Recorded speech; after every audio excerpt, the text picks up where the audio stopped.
চট্টোপাধ্যায় বলছেন যে why do you need to speak in Bengali. কলকাতায় বসে, পশ্চিমবঙ্গে বসে কী হলো ব্যাপারটা?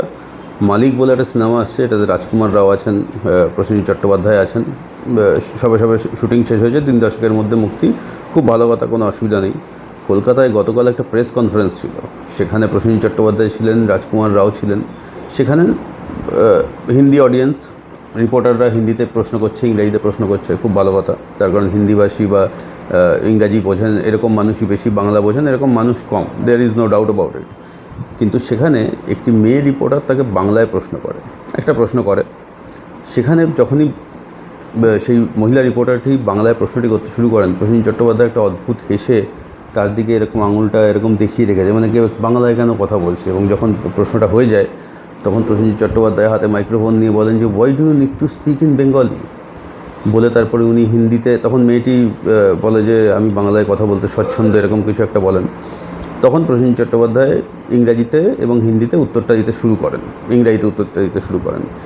সেইখানে তাকে থামিয়ে দিয়ে রাজকুমার রাও, যিনি আদ্যন্ত একজন মুম্বাইয়ের অভিনেতা, খুব বিখ্যাত অভিনেতা এবং আমাদের সবারই প্রিয় অভিনেতা, প্রচুর হিট বই তার, সে তখন ওই বাংলা প্রশ্ন উত্তর হিন্দিতে অনুবাদ করে দেয়।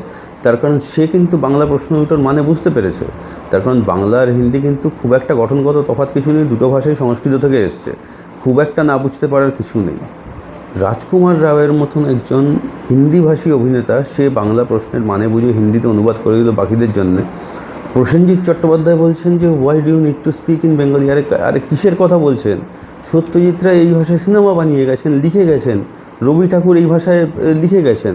ভারতবর্ষের এই যে 24টা টোটাল ল্যাঙ্গুয়েজ, 22টা ল্যাঙ্গুয়েজ 8 শিডিউলে আছে, আরও একটা ল্যাঙ্গুয়েজ রাজস্থানী, আর অফিসিয়াল আর একটা ল্যাঙ্গুয়েজ হচ্ছে ইংরাজি। একমাত্র বাংলা ভাষায় লেখালেখি করার জন্য কিন্তু নোবেল এসছে ভারতে একটাই লিটারেচারে, অন্য কোনো ভাষা থেকে কিন্তু আসেনি।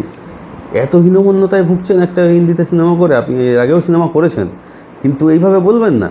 আশ্চর্য ব্যাপার, আপনি কলকাতায় বসে এটা বলতে পারেন। আরে আপনাদের তো এত লোক ফলো করে, তারা কী শিখবে আপনাদের কাছ থেকে? বাংলা ভাষা বলেছে, প্রশ্ন করেছে, আপনি বাংলায় উত্তর দিন।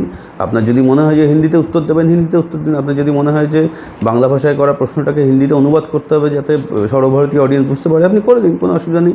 রাজকুমার রাও সে একটা বাইরের ছেলে হয়ে করে দিতে পারে, সে ভাষাটাকে এত সম্মান করে, আপনি এটা কী করলেন? এই ধরনের কি অদ্ভুত, মানে এমনি আপনি একটু ডিলিউশনাল ল্যান্ডে বসবাস করেন। আপনার ফুড ডেলিভারি দেরি করে বাড়িতে খাবার দিলে আপনি রাষ্ট্রপতিকে চিঠি লিখে বসে থাকেন। পাগল ছাড়া কেউ করে এইসব জিনিসপত্র নাকি? খাবার আসে দেরি হলে রাষ্ট্রপতিকে চিঠি লিখে বসে থাকবেন? কোন ডিলিউশনাল ল্যান্ডে বসবাস করছেন? যে বাংলা ভাষায় হাবিজাবি বইগুলো পড়ে এত সম্মান পেয়েছেন, সেই বাংলায় উত্তর দিতে আপনার অসুবিধা হচ্ছে? বাংলা ভাষায় প্রশ্ন করলে অসুবিধা হচ্ছে?